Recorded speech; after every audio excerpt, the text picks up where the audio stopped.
Doctor Mohammad Yunus Narendra মোদীর সঙ্গে বৈঠকে শেখ হাসিনাকে প্রত্যর্পণের কথা বলেছেন প্রধানমন্ত্রী নরেন্দ্র মোদীকে, এবং তিনি ভারতের প্রধানমন্ত্রীকে মনে করিয়েছেন যে বাংলাদেশের তরফে ডিসেম্বর মাসেই আনুষ্ঠানিক চিঠি দেওয়া হয়েছে শেখ হাসিনাকে ফেরত চেয়ে, এবং ভারত এখন পর্যন্ত তার কোনো উত্তর দেয়নি।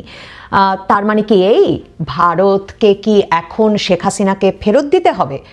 আমার মনে হয় ভারত সরাসরি একটা চাপের মুখে পড়ল শেখ হাসিনাকে নিয়ে, মানে শেখ হাসিনাকে আশ্রয় দেওয়া প্রসঙ্গে বড় ধরনের চাপের মুখে পড়ল এই বৈঠকে ডক্টর মোহাম্মদ ইউনূস এই কথা সরাসরি তোলায়।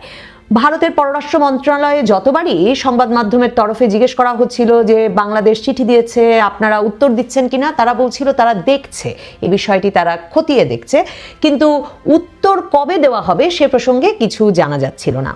প্রত্যর্পণ চুক্তি অনুযায়ী কোনো আসামিকে ফেরত পেতে হলে আসলে নানা রকম কাগজপত্রের প্রয়োজন হয়, অর্থাৎ বিচার একটা পর্যায় পর্যন্ত অনুষ্ঠিত হতে হয়, বিচারে কি কি অভিযোগে এই আসামির বিরুদ্ধে বিচার চলছে এবং সেসব অভিযোগের কিছু প্রমাণপত্র প্রত্যর্পণ চুক্তি অনুযায়ী দাখিল করতে হয় আসামি প্রত্যর্পণের আওতায় কাউকে ফেরত পেতে। কাজেই ধারণা করা যায় শেখ হাসিনা এবং ভারত সরকার হয়তো প্রত্যর্পণ চুক্তির আওতায় শেখ হাসিনাকে ফেরত দেওয়ার ক্ষেত্রে কিছুটা সময় পাবেন।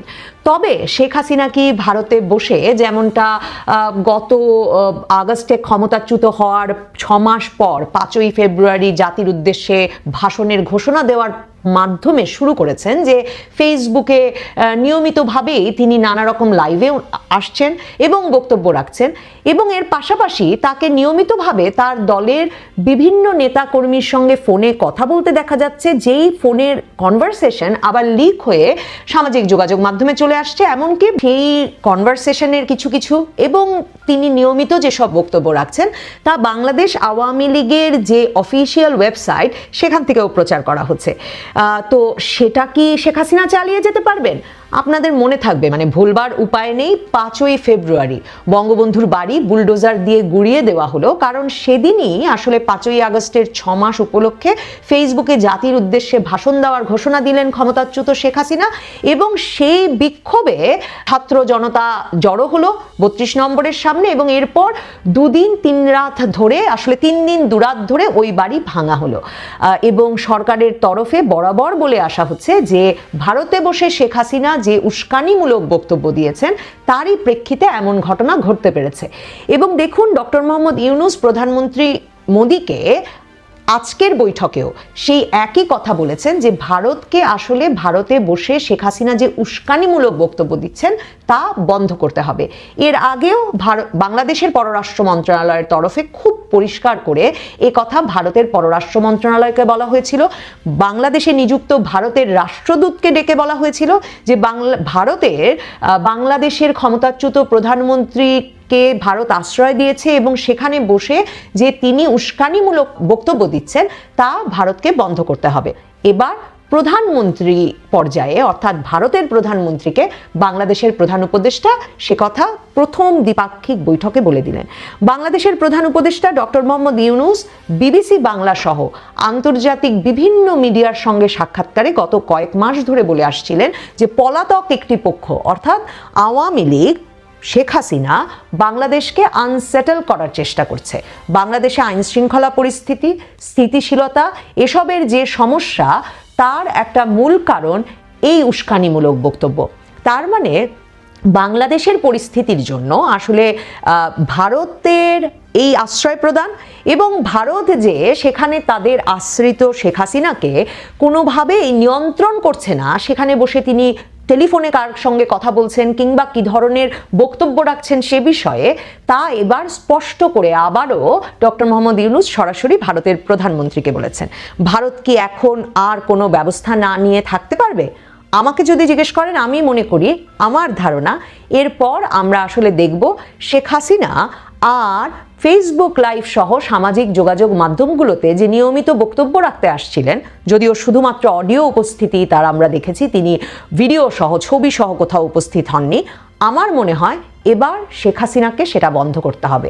ভারত সরকারকে শেখ হাসিনাকে বলতে হবে যে তিনি এই যোগাযোগ আর চালিয়ে যেতে পারবেন না, কারণ প্রধানমন্ত্রী পর্যায়ে এমন উদ্বেগ একটি দেশের সরকার প্রধান আরেকটি দেশের সরকার প্রধানকে করবার পরেও যদি কোনো ব্যবস্থা গ্রহণ না করে ভারত সরকার, তাহলে আসলে বাংলাদেশ ভারতের মধ্যকার এই যে সম্পর্কের এক রকমের সূচনা হলো, কয়েক মাস ধরে একটা রেষারেষিপূর্ণ বিবাদপূর্ণ সম্পর্কের পর ভারতের পররাষ্ট্র মন্ত্রণালয়কে যে একরকম ইউটার্ন নিয়ে ইউনূস সরকারের সঙ্গে আলোচনায় বসতে হলো বা প্রধানমন্ত্রী মোদির সঙ্গে বৈঠকের ব্যবস্থা করতে হলো, সেই বিষয়টি ফলপ্রসূ হবে না। এই বৈঠকের ফলপ্রসূ হওয়া, এই দুই দেশের মধ্যে একটা কার্যকর সম্পর্ক স্থাপন আসলে অসম্ভব হয়ে যাবে যদি ভারত বাংলাদেশের ক্ষমতাচ্যুত প্রধানমন্ত্রী শেখ হাসিনার ভারতে বসে ভারতের আশ্রয় থেকে বাংলাদেশ প্রসঙ্গে মন্তব্য করা, সামাজিক যোগাযোগ মাধ্যমে বক্তব্য রাখতে আসা বন্ধ না করে। আমার মনে হয় বাংলাদেশের জন্য এটা একটা বড় ধরনের কূটনৈতিক বিজয়, এবং ডক্টর মোহাম্মদ ইউনূসের সরকার বরাবর যে অবস্থান নিয়েছেন সেই অবস্থানে অটল থেকে তারা আসলে রীতিমতো একটা দাবি আদায় করে আনছেন এর মাধ্যমে ভারত সরকারের কাছ থেকে। ভারত সরকারের জন্য সেটা কি খুব অস্বাভাবিক কিছু হবে? আসলে এই যে শেখ হাসিনা ভারতে বসে রাজনৈতিক বক্তব্য দিতে পারছিলেন, লিকড কনভারসেশনগুলোর কথা যদি আমরা বাদও দেই, যে টেলিফোনে কথা বলছেন সেগুলো বেরিয়ে পড়ছে, সে কথা যদি আমরা বাদও দিই, সামাজিক যোগাযোগ মাধ্যমে তিনি যে রাজনৈতিক বক্তব্য রাখতে দেশবাসীর সামনে হাজির হচ্ছেন এবং তিনি বলছেন যে তিনি যে কোনো সময় ফিরে আসবেন এবং এসে ইউনূস সরকারের অর্থাৎ বর্তমান ক্ষমতাসীন অন্তর্বর্তীকালীন সরকারের বিচার করবেন, এটা চলতে দেওয়া ইউনূস সরকারের জন্য যেমন একটা অসম্ভব, তেমনি এটা আসলে ভারত সরকারের জন্য অত্যন্ত অস্বাভাবিক একটি অবস্থান যে তারা এটি চলতে দিয়ে এসেছে বা চলতে দিচ্ছে। দেখুন, ভারতে বাংলাদেশ আওয়ামী লীগের শীর্ষ নেতাদের, মন্ত্রী এমপিদের একটি বড় অংশ আছে বলে ধারণা করা হয়, খবর পাওয়া যায় নানা সূত্রে, কিন্তু তাদের কাউকেই আমরা সেখানে রাজনৈতিকভাবে সক্রিয় হয়ে উঠবার খবর পাই না। মানে সেখানে কোনো তারা সভা সমাবেশ করছেন কিংবা তারা প্রচুর পরিমাণ টেলিফোনে যোগাযোগ করতে পারছেন তাদের নেতাকর্মীদের সঙ্গে দেশে, কিংবা তারা সামাজিক যোগাযোগ মাধ্যমে এসে সাক্ষাৎকার দিচ্ছেন, সেরকম সুযোগ তারা পাচ্ছেন না। তাহলে শেখ হাসিনাকে, তার মানে কিছু বাধা নিষেধ কিন্তু ভারতে আশ্রয় নেওয়া আওয়ামী লীগের বিপুল সংখ্যক নেতাদের ওপর ভারত সরকার আরোপ করেছে। শেখ হাসিনা সেসব ক্ষেত্রে একটা ব্যতিক্রম ছিলেন। আমি মনে করি ভারত সরকার এই চাপ আর প্রতিহত করবার চেষ্টা করবে না এবং এবার তারা শেখ হাসিনাকে সত্যিকার অর্থেই ভারতে এক রকমের আত্মগোপনে চলে যেতে বাধ্য করবে। দেখুন, শেখ হাসিনা, একটা গল্প বলে শেষ করি, গল্প নয়, ঐতিহাসিক ফ্যাক্ট বলে শেষ করি। ৭৫-এ বঙ্গবন্ধু নিহত হবার পর আমরা জানি শেখ হাসিনা এবং শেখ রেহানা, এই দুই বোন দীর্ঘ সময় ভারতে আশ্রিত ছিলেন। ডটার্স টেইল, শেখ হাসিনার আমলে শেখ হাসিনা শেখ রেহানার সঙ্গে কথা বলে যে প্রামাণ্যচিত্র নির্মিত হয়, সেই ডটার্স টেইল প্রামাণ্যচিত্রে আমি প্রথম জানতে পারলাম যে শেখ হাসিনার স্বামী ডক্টর ওয়াজেদকে ইন্দিরা গান্ধী সরকার সে সময় কিন্তু ভারতের পরমাণু কমিশনে চাকরি দিয়েছিল। তারা ভারতের পরমাণু কমিশনের ভেতরকার সরকারি কোয়ার্টারে থাকতেন দুই বোন এবং শেখ হাসিনার পরিবার, কিন্তু তারা সেখানে এমনকি বঙ্গবন্ধুর দুই কন্যা জামাতা হিসেবে তো থাকতেনই না, রীতিমতো নাম পাল্টে ভারত সরকার সেখানে তাদেরকে রেখেছিল। মিসেস তালুকদার পরিচয় দিয়ে, মিস্টার অ্যান্ড মিসেস তালুকদার পরিচয় দিয়ে সেখানে কিন্তু শেখ হাসিনা এবং ওয়াজেদ দম্পতি থাকতেন। এবং শেখ হাসিনা সেখানে বর্ণনা করেন যে ওই সরকারি বাসভবনের ভেতরেই দুই বোন এক রকমের বারান্দা দিয়ে, রীতিমতো মানে একটা সীমিত পরিসরে তাদের চলাচল ছিল, বারান্দা দিয়ে তারা আসলে সারা দিল্লি দেখতেন, দিল্লিতে সবজি বেচা হচ্ছে দেখতেন। এই ধরনের বক্তব্য, এই ধরনের বর্ণনাগুলো সেই সিনেমায় তিনি প্রামাণ্যচিত্রে তারা দু বোন তখন তুলে ধরেন। মনে রাখতে হবে যে ভারতের সকল রাজনৈতিক দলের এক ধরনের ঐকমত্য কিন্তু আছে যে শেখ হাসিনা সেখানে নিরাপদে থাকুন, আশ্রিত থাকুন।